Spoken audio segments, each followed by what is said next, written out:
Herkese merhabalar, kanalıma hoş geldiniz. Bugün sizinle birlikte daha önce kol çantasını çalıştığımız Patchwork modelin bu sefer clutch çantasını çalışacağız. Özellikle bu formunu isteyen çok arkadaşım oldu. Ben de onları bekletmemek için hemen videosunu çekmek istedim. Hemen hatırlayalım. Daha önce bakın böyle büyükçe bir kol çantası çalışmıştık. Patchwork modelde. Çok sevdiniz. İlginize teşekkür ediyorum. Bu çantanın modelini tekrardan şu üst kısma bırakayım ve açıklamalar kısmına bırakayım. Örmek isteyen arkadaşlarım bunun detaylı videolarına erişebilirler. Şimdi gelelim elimizdeki bu patchwork model clutch çantaya. Arkadaşlar çantamızın içini ben astarlamadım. Hemen size videosunu çekmek için bir an önce modeli yaptım, hazırladım. Sizler bu videoyu izlerken ben muhtemelen içinin astarlamasını yapmış olacağım. Dileyen arkadaşlarım için de astarlama videosunu da çekmeye çalışayım. Hem Instagram hesabımdan hem de YouTube kanalımdan sizlerle paylaşmış olayım. Şimdi gelelim arkadaşlar çantamızın örgü kısmına. Çantamızın örgü kısmını yapmak için kağıt iplik kullanıyoruz. Herhangi bir markaya ait değil kağıt ipliğim. Tuhafiyelerden çile halinde satılan kağıt ipliği alıyorum. Ve bu şekilde arkadaşlar yumak halinde sararak böyle kullanıyorum. Tığ olarak bu çantamızda arkadaşlar 3 milim yün tığı tercih ettim. Sizler ipliğinizin kalınlığını, inceliğine ve elinizin ayarına göre tığ seçiminizi yapabilirsiniz. Ortalama olarak bu modelde 200 gram kadar iplik yeterli oluyor. Şimdi gelelim clutch çantamızın ebatlarına. Hemen şöyle bitmiş halini sizlerle paylaşayım. Eni arkadaşlar 24 santim. Boyu ise 31 santim. Biliyorsunuz bu patchwork modelini çok ünlü bir markada çalışmıştı arkadaşlar. Hemen size görüntülerine burada yer vermiş olayım. Büyük kol çantasını birlikte daha önce sizle birlikte ördük. Yine kanalda yapımı mevcut. Bir ufak kol çantası modeli var. Onu örmedik. Dilerseniz, isterseniz yorumlara yazın lütfen. Onu da birlikte öreriz. Şimdi büyük çantayla clutch model arasında bir fark var arkadaşlar. Büyük çantanın motifleri, ebatları küçük. Bunda biraz daha büyük boy çalıştık. Videonun içerisinde detaylı bir şekilde anlatacağım. Şablonlarla da anlatacağım arkadaşlar. Çantamız toplamda ön ve arkada olmak üzere 12'şer adet motiften oluşuyor. Bu 12 adet motifin birbiriyle birleşmesiyle oluşuyor arkadaşlar. Motiflerimizin her biri patchwork model gözükmesi amacıyla bir motifimizi dikeyde yerleştirirken bir motifimizi yatayda birleştiriyoruz. Motif birleştirmelerini tamamıyla bitirdikten sonra arkadaşlar kenar birleştirmelerini yapıyoruz ve en sonda bir sık iğne yaparak kapak kısmını arkadaşlar bir sıra sık iğne ile bitiriyoruz. Clutch çantamızın yapımına geçmeden önce sizden de ufak bir ricam olacak. Abone ol butonundan ücretsiz bir şekilde abone olabilirsiniz. Böylece tarif videolarını da kaçırmamış olursunuz. Bu videoyu da bir beğeni yaparsanız ve güzel dilek ve düşüncelerini yazarsanız beni çok memnun edersiniz. Evet, sizinle birlikte çalışmamızı istediğiniz modeller varsa lütfen onları da yorum olarak bırakırsanız çok sevinirim. Evet, böylece bütün detayları vermiş olduk arkadaşlar. Çantayı çok detaylı bir şekilde anlatacağım size. Şablonlar üzerinde göstereceğim. O yüzden videonun her bir aşamasını dikkatle dinlemenizi istiyorum. O zaman hadi buyurun gelin yapım aşamasına geçelim. Motifimi yapmak için kilit işlemi yaparak başlıyorum. Kilit işlemi yaptıktan sonra zincir çekiyorum.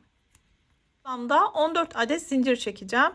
2, 4, 6, 8, 9, 10, 11, 12, 13 ve 14. 14 tane zincir çektik arkadaşlar.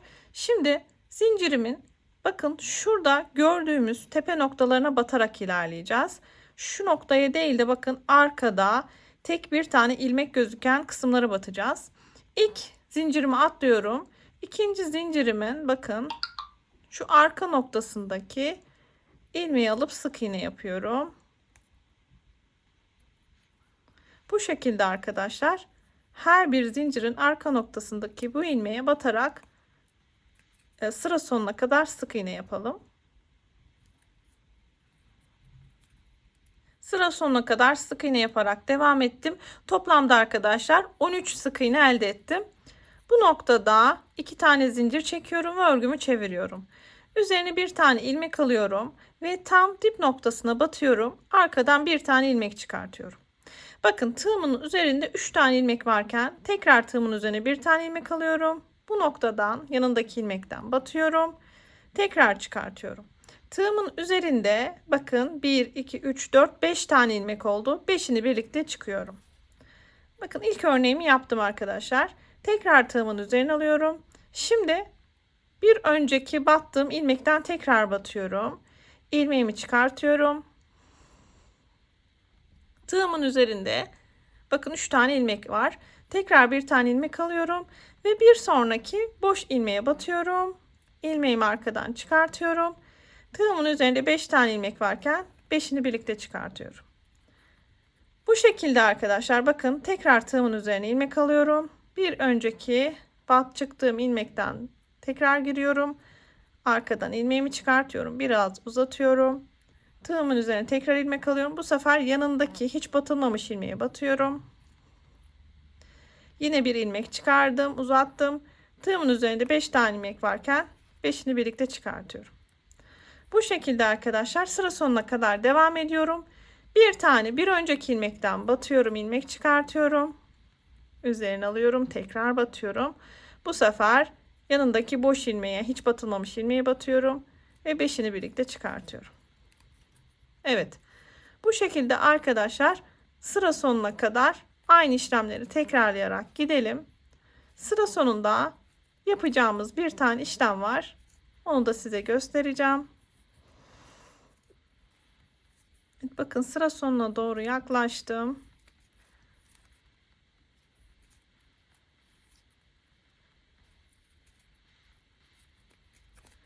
Evet. Son örneğimi yapıyorum. Bakın son ilmeğe batıyorum. Battım. Arkadan ilmek çıkardım. Tığımın üzerinde 5 ilmek varken 5'ini birlikte de çıktım. Şimdi bu noktada arkadaşlar bakın her bir ilmeğe ikişer tane batmış olduk. Ama son ilmekte bir tane batmış olduk. Şimdi bunu ikiye tamamlamamız lazım. O yüzden tığımın üzerine bir tane ilmek alıyorum ve son ilmeğe batıyorum. Arkadan bir tane ilmek çıkartıyorum.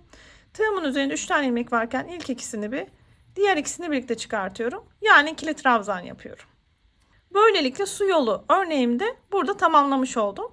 Bakın birinci sırada sık iğne yaptım. İkinci sırada su yolu yaptım. Şimdi üçüncü sırada arkadaşlar zincir çekiyorum. Örgümü çeviriyorum. Ve tam dip noktasına sık iğne yaparak başlıyorum. Sıranın sonuna kadar her bir ilmeğe bir tane sık iğne yaparak devam edeceğim. Sıra sonunda toplamda arkadaşlar 13 sık iğne elde edeceğim. Bu şekilde 3. sıramı da tamamlayalım.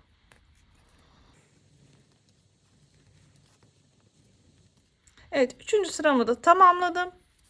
Şimdi arkadaşlar 2 tane zincir çekiyorum. 4. sırama başlayacağım. Örgümü çeviriyorum. Tığımın üzerine bir tane ilmek alıyorum ve bakın tam dibindeki noktaya batıyorum ve ilmeğimi çıkartıyorum. Biraz da uzatıyorum. Bir tane daha tığımın üzerine ilmek alıyorum ve yanındaki boş ilmeğe batıyorum bu sefer. Arkadan bir ilmek çıkartıyorum. Tığımın üzerinde 5 ilmek varken 5'ini birlikte çıkıyorum. Tekrar devam ediyorum. Tığımın üzerine bir ilmek alıyorum ve en son çıktığım noktaya bakın. Tekrar batıyorum. Bir ilmek çıkartıyorum. Tığımın üzerine tekrar ilmek alıyorum ve bu sefer hiç batılmamış ilmeğe batıyorum. Tekrar ilmek çıkardım ve 5'ini birlikte çıkartıyorum. Bu şekilde arkadaşlar su yolu örneğimi bu sırada da devam ediyorum. Sıra sonuna kadar devam edeceğim arkadaşlar. Sıra sonunda hatırlayalım ne yapıyoruz? Bir tane ikili trabzan yapıyoruz son kalan ilmeğe.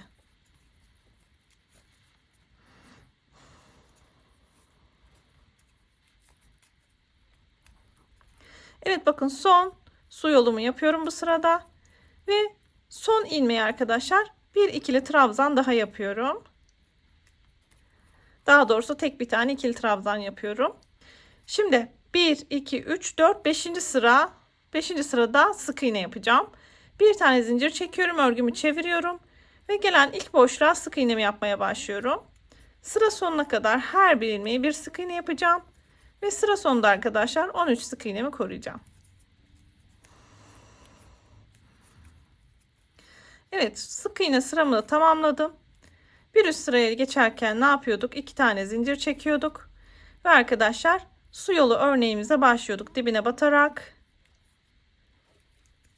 ve Ve ilk örneğimizi yapıyoruz. Bu şekilde arkadaşlar sıra sonuna kadar devam ediyorum. Sıra sonunda tek bir ilmek kalacağı için oraya bir tane ikili trabzan yapıyorum. Ve motifimizi bu şekilde devam ediyoruz. Motifimizde arkadaşlar bir sıra sık iğne, bir sıra su yolu, sık iğne, su yolu, sık iğne, su yolu, sık iğne, su yolu. Toplamda 1, 2, 3, 4 tane arkadaşlar su yolu oluyor. En son arkadaşlar sık iğne yaparak motifimizi bitiriyoruz. En son sık iğne sıramı da tamamladım arkadaşlar. Son bitişte bakın bir tane sık iğne yaptım. Son sık iğnemi de. En son arkadaşlar bir tane böyle bu şekilde bir zincir çekiyorum. Ve şu şekilde ipliğimi buradan kesiyorum. Şu noktayı biraz arkadaşlar şöyle sıkıca çekebilirsiniz. Şimdi ben bu kalan iplikleri dilerseniz böyle arkadan gizleyebilirsiniz bir tığ yardımıyla. Dilerseniz de en son birleştirme yaptıktan sonra gizleyebilirsiniz. Nasıl kolayınıza geliyorsa. Şöyle arkadaşlar elinizde el ütüsü de yapın mutlaka. Bu motifimizin eni boyu hemen hemen aynı olacak arkadaşlar. Kare bir motif elde etmiş olacağız. Hemen ölçülerini de size vermek istiyorum. Ölçüleri ortalama olarak 8 santime 8 santim arkadaşlar. Sizin el ayarınıza ve kağıt ipliğinizin kalınlığına, inceliğine göre motifinizin boyutu farklı olabilir. Ama hemen hemen kare bir motif elde etmemiz gerekiyor. Evet, clutch çantamızı tamamlamak için arkadaşlar 24 adet motife ihtiyacımız var. Ben yarısı kadarını yaptım. Diğer kalanına devam edeceğim. 24 adet motifimizi bitirelim. Daha sonra motifimizi birleştirmeden devam edeceğiz. Evet, motif birleştirmesine geçmeden önce arkadaşlar şablon üzerinde de göstermek istiyorum. Ön ve arkada olmak üzere 12 adet motifimize ihtiyacımız var. Ve bu motifler arkadaşlar tıpkı bir bulmaca gibi biri yatayda biri dikeyde olacak şekilde alt alta ve yan yana arkadaşlar. Motifleri birleştirirken bakın 12 tanesi önde 12 tanesi arka kısımda olacak. Şimdi gelelim nasıl birleştireceğimize. Evet bakın bu taraf yatayda kullanıyorsam bu motifimi dikeyde birleştireceğim. Bu dikeyde arkadaşlar, bu dikey ise bu yatayda birleşecek. Bu yataysa bu dikeyde. Bu arada böyle bazı motifler elinizle mutlaka şekil verin arkadaşlar. Kimisi daha fazla esneyebiliyor. Mutlaka böyle el ütüsü yapmanız lazım. Bu şekilde öncelikle 4 motifi birleştiriyoruz. 4 motifi birleştirince arkadaşlar şöyle bir görüntü elde ediyoruz. Önce dörderli birleştireceğiz. Bakın ben daha öncesinde birleştirme yaptım. Birleştirmenin nasıl olduğunu da size göstereceğim ama önce bir şablonu göstermek istiyorum. Bakın önde diyelim ki bu bizim öne gelecek kısmı. Bir de bunun aynısı gibi arkaya gelecek, çantamızın arkaya gelecek kısmına da ihtiyacımız var. Şimdi bunu arkadaşlar dörderli birleştirdikten sonra bakın bunlar da birbirinin tersi olacak. Şöyle olması gerekiyor. Ve bunun da şöyle olması gerekiyor. Şimdi dörderli birleştirme yaptıktan sonra da arkadaşlar şu kısımlarından birleştireceğiz. Ve böylelikle çantamızın bir yüzünü tamamlamış olacağız. Bu dörderli birleştirdiklerimi bir kenara alalım. Birleştirmeyi nasıl yapıyoruz onu da size göstermek istiyorum. Öncelikle bir kilit işlemi yapıyorum. İpimi sıkıladıktan sonra ilk motifimi alıyorum. Bakın ilk motifimi yatayda tutuyorum. Şöyle ilk ilmekten batıyorum tepesinden. Ve daha sonra birleştireceğim motifimi alıyorum. Diğer motifim de arkadaşlar bu yatayda olduğu için bunu dikeyde tutmam gerekiyor. Bu şekilde tutuyorum. Bunun da bakın başlangıçtaki ilmeğini batıyorum. Ve ilmeği arasından geçiriyorum. Bu ilmekten de geçiriyorum. İlmek kaydırma yapıyorum yani. Mutlaka arkadaşlar ilmeklerin birbirine denk gelmesi lazım. Elinizle motiflere form verin. Bakıyorum şöyle hizalıyorum. Evet birbirlerine denk mi sıra sonuna kadar? Evet denk. Şimdi arkadaşlar önümdeki motifin ön ilmeğinden alıyorum. Bir de arkadaki motifin ön lobundan alıyorum. İlmeğimi aralarından geçiriyorum. Ve ilmek kaydırma yapıyorum. Buradaki ilmeği çok sıkmayın. Eğer ilmeği sıkarsanız arkadaşlar arasındaki birleştirme böyle büzüşür ve hoş bir görüntü oluşmaz. Bakın öndeki ön lobdan alıyorum. Arkadaki ilk gelen lobdan alıyorum. İlmek kaydırma yapıyorum. Bu şekilde denk gelen ilmekleri alarak ilmek kaydırma yaparak devam ediyoruz arkadaşlar. Tek lobu almakta zorlanıyorsanız çift lob da alabilirsiniz. Yalnız tek lobu alırsanız örgünüz daha güzel görünecektir.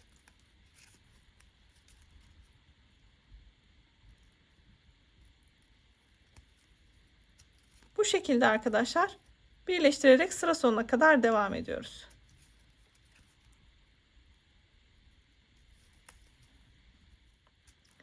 Evet, en sonki ilmek kaydırmamı da yapıyorum. Bakın. Şöyle elinizde de mutlaka bir el ütüsü yapın. En son ilmek kaydırmamı yaptırdıktan sonra bir tane daha şöyle ilmek alıyorum ve sıkıca şöyle çekiyorum ve kesiyorum. Şimdi bu ipliklerimi en son birleştirmeler yaptıktan sonra arkadan gizleyeceğim arkadaşlar. Bakın ilk birleştirmemi yaptım. Daha sonra aynı işlemi diğer motifle yapacağım. Bakın yatayda yine bunu dikeyde yapacağım. Denk getireceğim. Aynı işlem arkadaşlar. Bakın şöyle tutarak buradaki birleştirme işlemi de yapıyorum. Ve bir tane daha motif koyup onu da birleştiriyorum. Bu şekilde dörderli birleştirdikten sonra araları birleştireceğiz. Hemen onu da size daha önce birleştirdiklerimin üzerine göstermek istiyorum. Önce bir kilit işlemi yapıyorum. Kilit işlemi yaptıktan sonra bakın böyle tutuyorum. Bu yatay, bu dikey. Evet, doğru. Hemen şuradan ilk ilmeğimi geçiriyorum. Ve daha sonraki motifimi alıyorum. Onu da geçiriyorum. Ve arkadan ilk ilmek alarak ilmeklerin arasından geçiriyorum. Şimdi burada şuna dikkat edeceğiz arkadaşlar. Bir ilmek belirleyici yardımıyla veya bir iğne yardımıyla şuraları birleştirebilirsiniz. Kaymasını önlemek adına. Benim şu an yanımda ilmek belirleyici olmadığı için bir iğne koyacağım size göstermek için. Mesela bu şekilde arkadaşlar tutturabilirsiniz, sabitleyebilirsiniz. Bu noktada püf noktası vermek istiyorum. Şu çizgileri baz alın arkadaşlar. Yani şu motifi birleştirirken şuradaki çizgilerin birbirine denk gelmesini sağlayın. Bu size kolaylık sağlayacaktır. Bu çizgilerin birbirine denk gelmesini sağlamak. Bakın bu şekilde aynı işlemi yapıyorum. Lobları alarak bakın ilmek kaydırma yapıyorum.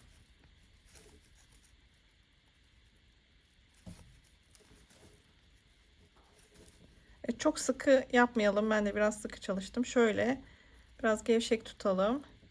Sıkı yaparsak büzüşme yapar.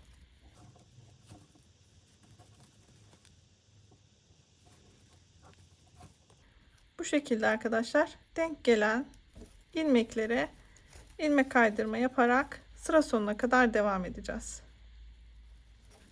Evet, bakın arkadaşlar çizginin olduğu kısma geldik. Buraya da batıyoruz. Şöyle ilmek kaydırma yapıyorum. Bakın karşı motife geçtim. Buraya da bu şekilde bakın ilmek kaydırma yaparak devam ediyorum.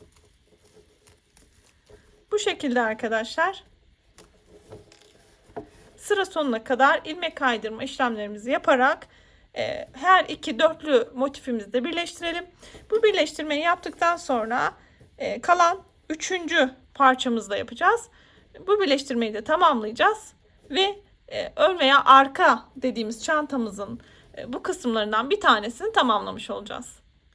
Evet arkadaşlar, clutch çantamızın bütün birleştirmelerini tamamladım. Bakın bir taraf ön, diğer tarafta arka olacak. Şimdi bu aşamada bu ön ve arkaya buharlı ütüyle birazcık ütü yapacağız. Evet, çantamızın parçalarını arka kısımdan buharlı ütüyle ütüsünü yaptım. Şimdi parçalarımızı birleştireceğiz. Burada ilmek belirleyicilerden yardım almanızı isteyeceğim. Çünkü çantamızı böyle birkaç yerden sabitlememiz gerekiyor. Birleştirirken kaymasını önlemek için. Bakın birkaç noktadan bu şekilde sabitleyelim.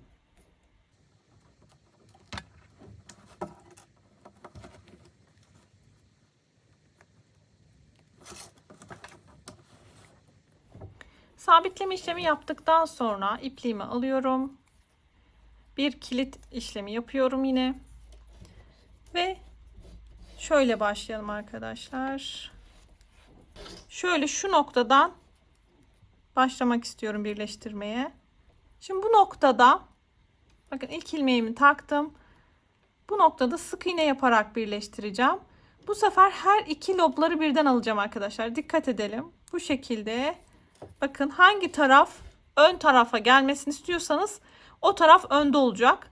Benim için bu tarafı ben çantamın ön kısmı, burayı da arka kısmı olarak aldım. Yüzleri bakın iç tarafları birbirine bakacak. Ve her iki lobdan örgülerimizin alarak sık iğne yaparak birleştiriyoruz. Burada ilmek kaydırma değil de sık iğne yapıyoruz arkadaşlar. Örgümüzü çok sıkı tutmayalım ilmeğimizi. Büzüşme yapmasın, büzme yapmasın. Bu şekilde bir öndeki loblardan bir de arkadaki loblardan alarak sık iğne yaparak birleştiriyoruz. Yine burada şuna dikkat edelim. Bakın şuradaki çizgiler arkadaşlar birbirlerinin üzerine denk gelsin. Şöyle tutuyorum ve sık iğne yapıyorum. Ve bu çizgileri merkezi nokta olarak alıyorum.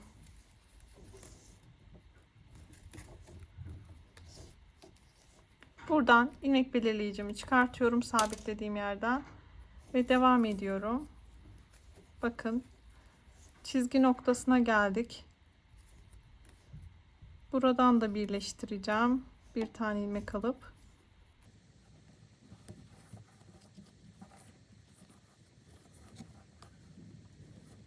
evet, diğer motife geçtik. Bakın çizgiden sonra bu şekilde arkadaşlar çantamızın şöyle bütün tarafına sık iğne yaparak bakın burayı bitireceğim. Köşelere çift batabiliriz arkadaşlar. Köşe noktası olduğu için birleştirirken çift batalım. Bakın bu şekilde devam ediyoruz. Çantamızın 3 tarafını sık iğne ile birleştirelim. Şu noktaya kadar gelelim. Bundan sonraki aşamayı tekrar size göstereceğim. Evet arkadaşlar çantamızın 3 tarafının da birleştirmesini tamamladım. Şimdi bakın son şuradaki bitiş kısmındayız. Burada çantamızın hem ön yüzünde hem de arka yüzündeki kısmına da bir sıra sık iğne gideceğiz. Arkadaşlar bakın şu uç kenardayım. Bir tane daha sık iğne yapıyorum buraya. Kenarları 2'şer tane sık iğne yapmıştık. Sonra bakın bu şekilde ön kısmına geliyorum. Ve burada su yollarının üzerine gelen kısma 2 tane sık iğne, sık iğnelerin olduğu kısma da 1 tane sık iğne yapıyorum.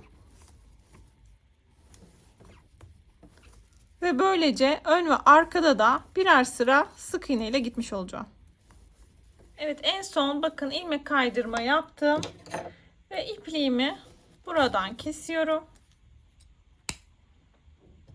Ve bu kalan ipliği arkadaşlar içeriden gizleyeceğim. Bir tane de düğüm atıyorum buraya.